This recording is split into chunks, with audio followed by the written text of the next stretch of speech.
First in high definition from the station on your side, this is WAVY News 10. Murdered with a mixture of medication. That's what police say happened to a teen in Suffolk. Her boyfriend, 20-year-old William Conroy Jr., now faces murder, drug distribution, and contributing to the delinquency of a minor. 10 on your side's Ann McNamara spoke with both of their families today. Ann?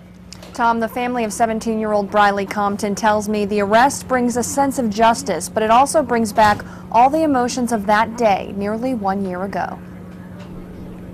Paramedics responded to a call at this Suffolk home, a teenage girl in cardiac arrest. But when they got there, a different story. Police say paramedics were told 17-year-old Briley Compton fell off the boat in the backyard and hit her head.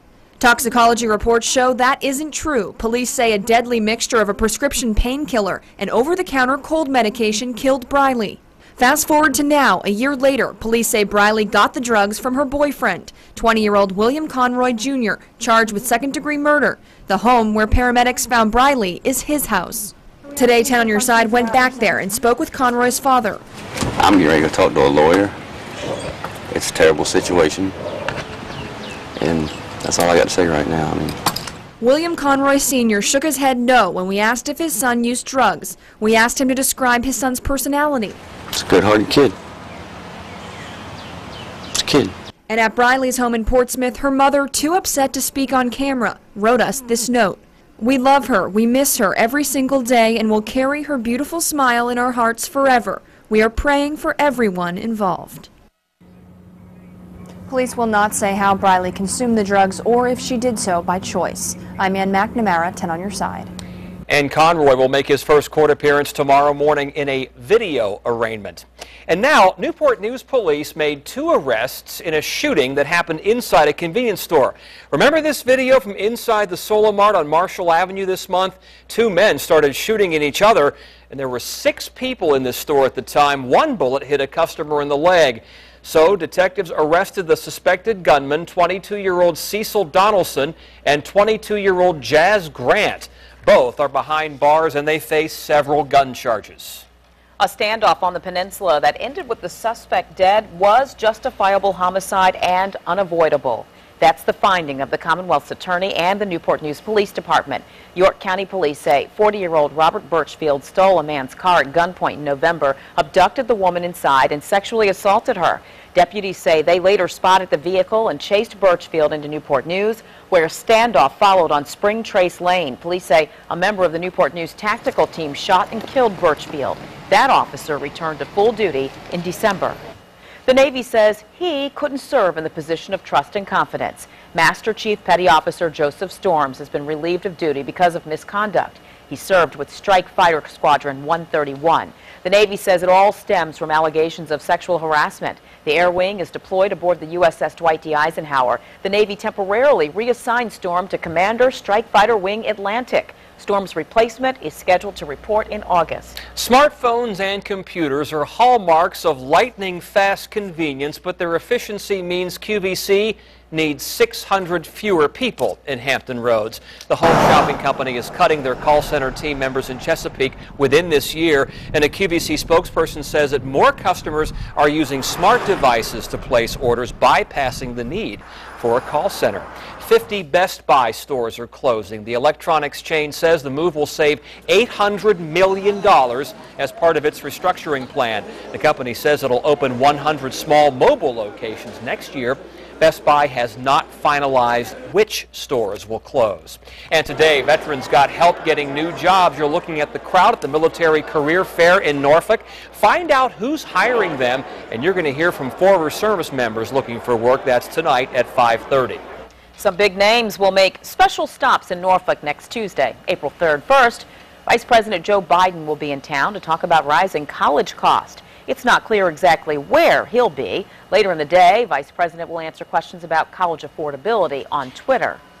Tuesday is the same day Secretary of State Hillary Clinton is scheduled to be in Norfolk visiting NATO officials. Mrs. Clinton will also serve as guest speaker at a banquet that evening at the Norfolk Sheraton Waterside Hotel. Tonight's 10 time-saver traffic alerts involve weekend work at 2 major Hampton Roads crossings. The northbound Monitor Merrimack Memorial Bridge Tunnel and the high-rise bridge eastbound will be closed for paving. The northbound lanes of the Monitor Merrimack on 664 heading towards Newport News will close tomorrow night at 8 until 6 a.m. Monday. And both lanes of the I-64 East high-rise bridge going towards Suffolk and one westbound lane towards Chesapeake will close tomorrow night at 7 until 5 a.m. Monday. There will be detours in place during the work at the high-rise and the Monitor Merrimack. Well, grab a rabbit's foot, horseshoe, four-leaf clover. That's if you plan on taking home $540 million from this week's Mega Millions drawing. That's the largest lottery jackpot in the game's history. Mega Millions, by the way, is played in 42 states. Of course, that includes Virginia and North Carolina. Next drawing is tomorrow night, and you can watch it right here on WAVY News 10 at 11. And right now, one of the hottest tickets in town is on the ice. The Norfolk Admirals have won 21 straight, a new record in professional sports. That is awesome. And their success is spilling into the community. 10 on your side, Stephanie Harris checked it out. Signs are popping up, mostly along Granby Street, and ticket sales are going through the roof. You don't necessarily think of Norfolk as a hockey town, and you think Toronto or Montreal, but no, in the record books, it'll say Norfolk Admiral. With 21 wins in a row, right now it's good to be an Admiral. Everybody would go somewhere to give us discounts, to give us like free food, so hey, I'm taking it. It's also great for companies who advertise on the ice. A Step in Time chimney service told us they're thrilled to get the extra exposure that could help them cash in the way the team is. Everyone's buying jerseys, and we're selling out of so much stuff. Winning is always great for business, but we wanted to know how this team is doing it, so we asked these diehards. I really like it. A father-daughter pair who showed up just to watch a Thursday morning practice. They've always, been lighthearted. They always get along. I mean, it's not always like that on other teams. It's a chemistry they all feel. One word that comes to mind is family. It's like a big family. They're sure that's the key to their success. Well, pretty sure. Superstitions, do you have any? You're looking at it right here. That's it. I'm not doing this by choice. Because players know it's never smart to mess with success, but it's always fun for fans to get behind.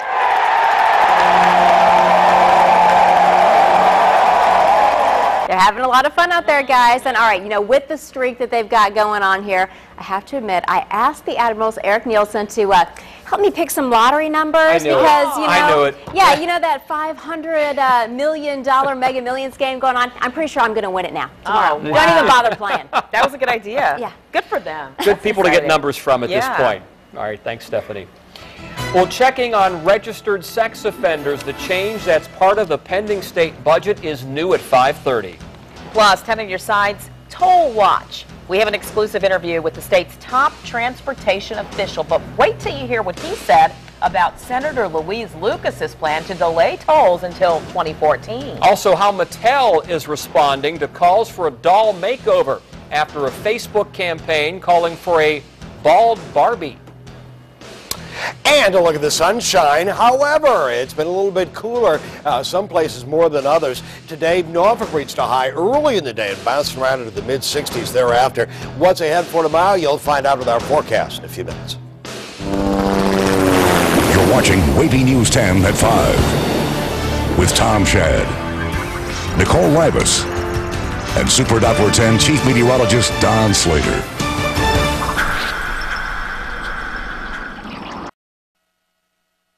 A personal assistant can only do so much. That's why Apple is facing a lawsuit which claims the company oversold Siri's abilities. That's the voice-activated assistant built into the iPhone 4S. The suit claims that Siri isn't as easy to use as the commercials claim and is seeking damages paid to iPhone 4S owners. Apple has not commented on this. A similar suit was filed earlier this month in New York. And this may be a sign the job market is getting a little bit better.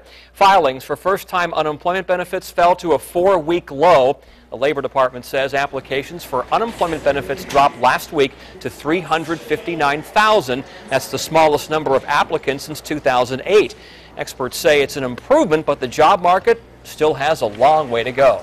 Mattel says it heard what you thought on Facebook. The toy maker is creating a bald Barbie. The doll will come with wigs, hats, scarves, and other accessories to help kids with hair loss. But unlike most Barbie dolls like these, The new bald ones won't be found on store shelves. Instead, Mattel says it will give the dolls directly to children who have been affected by hair loss through organizations such as the Children's Hospital Association. The bald Barbie should be available next year. This story generated dozens of comments on our WAVY Facebook page. Kathy says, great news, you go Mattel. And Shauna says, this is an awesome idea, but why not sell them to the public and donate all or some of the money to charity? You can weigh in too. Just go to our Facebook page, look for this story. Let us know what you think. It's designed to prevent cervical cancer, and the push to give it to your kids has stirred up controversy. Tonight, researchers say they found an additional benefit of the HPV vaccine. How the shot could help some women. Plus, Toll Watch, the state's top transportation officials talking about tactics to fight tolls, and wait till you hear his thoughts on a plan to delay them on our tunnels.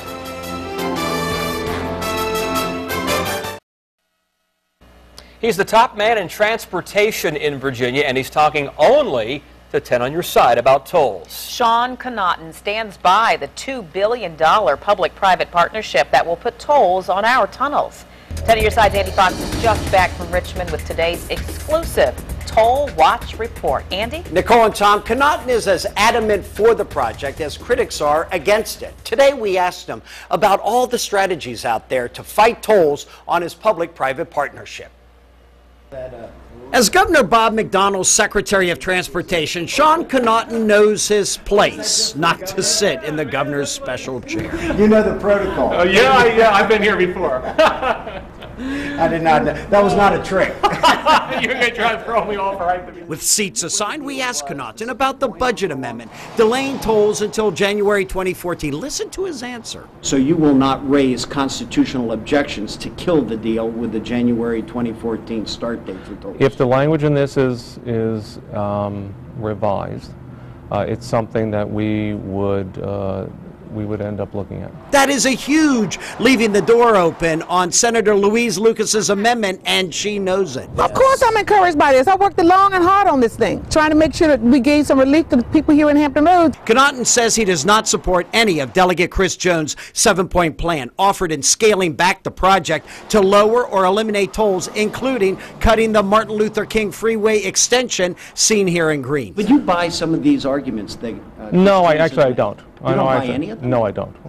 When I look at what has been proposed, you end up looking at a dramatically different project, which would mean we'd have to go back to square one. Which is exactly what critics of the public-private partnership want. They don't like it. They don't like what they're hearing. They don't like the high tolls. They don't like the public-private partnership, the belief that the private partners are going to make all this money off the backs of the people paying the tolls. Well, this is basically how you end up getting investment into these types of transportation projects right now. Connaughton seems undaunted by Norfolk Delegate Ken Alexander's lawsuit alleging the unelected partners of VDOT and the Elizabeth River Crossing Partners can't collect tolls. He's going to argue that this is a tax and that a toll is a tax and taxes cannot be implemented by unelected people.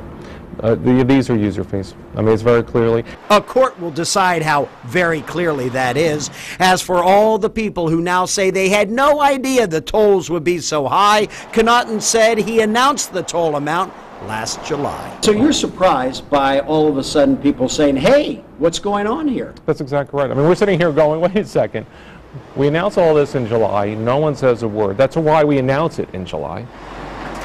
Secretary Connaughton also told me 200 VDOT jobs will be eliminated under the current partnership deal. He hopes those interested workers can be absorbed in the project. I also asked him about the fairness of imposing what is considered by thousands as excessive tolls on one of Virginia's poorest cities. His answer to that tonight at 6. I'm Andy Fox, 10 on your side.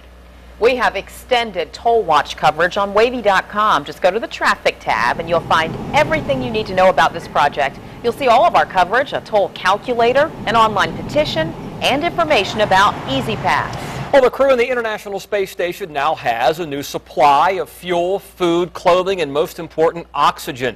An unmanned European supply vessel docked with the station this morning. That cargo ship will be packed with trash and extra gear before it returns to Earth. A gorgeous day out there. You want to talk about a winning that streak? pollen, though, Well, I know. You can't have everything. That's right. Well, we had a lot of pollen washed away over the weekend, so it could be a lot worse, and it has been. Usually every year we end up with a huge pollen bloom, and we have this year, but a lot of it got washed out over the weekend, so it's not quite as bad as it was. Here's what's going on right now at Super Duper 10 Live. Some of us had some rainfall last night, in fact, some thunderstorms, but right now there's nothing going on, and in fact, we'll show you where we did have that rainfall yesterday evening. Some thunder and lightning with this, fairly strong thunderstorms for a time. Toward the Irvington area, around 1/3 of an inch of rain, but you'll note that as that rain drops southeastward, it just plain fell apart. Only 1/100 of an inch, 3/100 of an inch toward the peninsula, toward about the Smithfield area, and then nada for the south side in terms of rainfall. A little bit of rain across the eastern shore as well, thunder and lightning there, and we all heard it, but again, it really fell apart. Here's what's going on now with the rest of our forecast. We've got a little rain coming up on Saturday. It's not going to wash your day out, but we are going to see some minor ups and downs in the forecast. We've certainly seen that today. Yesterday it was 80 degrees, and today most of us into the mid-70s. Now, lots and lots of sunshine. Northeast winds tonight at 9 o'clock at 5 to 10 miles an hour. Kind of flipping around, but not much wind at all. Starting the day with a very light wind. Here's where we are in the middle of the day. Still a light wind, a couple of stray clouds, but you'll note the clouds are starting to lift northward.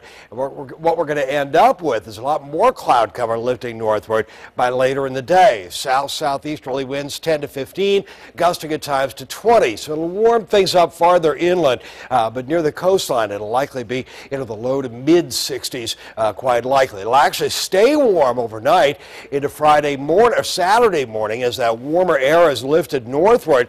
But then Saturday during the day, very changeable day. Here's where things are at the noon hour. We're going to be warm through noon. We'll likely be into the low to mid-70s through around the noon hour coming up on Saturday. And then the afternoon, the temperatures drop on down with some scattered showers as this cool front drops on through. That's where we are by Saturday evening at 7. Now the temperatures, again, minor ups and downs, will be up a little bit farther inland. Well, it's actually cooler than today, but 66 degrees near the shoreline coming up for tomorrow. Then we move on into Saturday morning, and it stays mild, 64, 65, warming on up into the low to mid-70s by around 1 o'clock in the afternoon. Then by 3 o'clock, temperatures have already started dropping with that cool front. It's going to pop on through. Now, we've got a few stray clouds out there, and that's about it through the region right now. Skies are mostly sunny. Again, not a bad day whatsoever. Near the coastline, it's a little cooler, 64 in Norfolk, but 72 degrees in Newport News, 72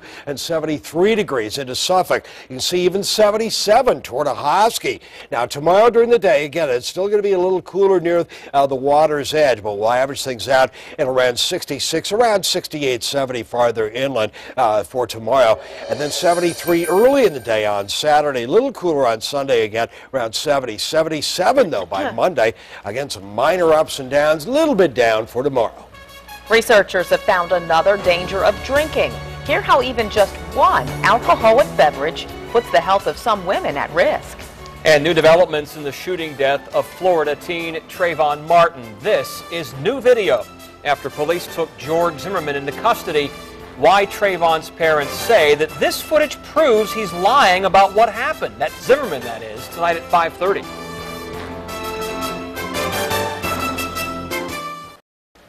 You've heard drinking in moderation can help your heart. It can also increase a woman's risk for breast cancer, though. Researchers in Germany found women with an average risk for breast cancer increased their chances of developing the disease by 5% by having just one drink a day. Those who drank more or have a family history of the disease had a significantly higher risk.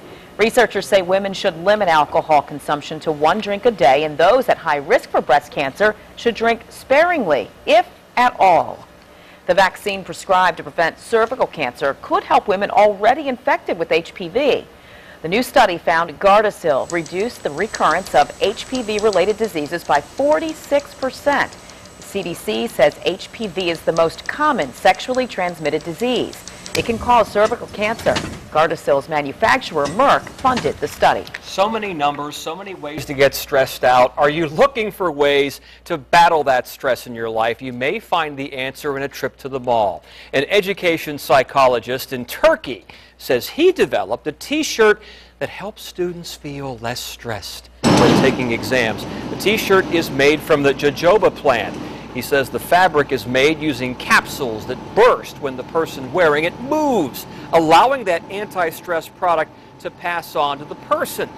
And by the way, there's no scientific proof that this really works. Prices, take my word for it. New at 5:30, new information about autism, how health officials say things have changed significantly in just 5 years. But first.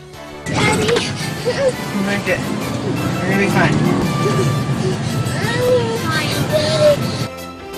Driving through a tunnel of flames, you'll see a family escape the Colorado wildfire as it engulfed their neighborhood.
Some residents in Colorado say they did not get the warning to leave before a deadly wildfire swept the area. Officials blame a software glitch in the emergency notification system.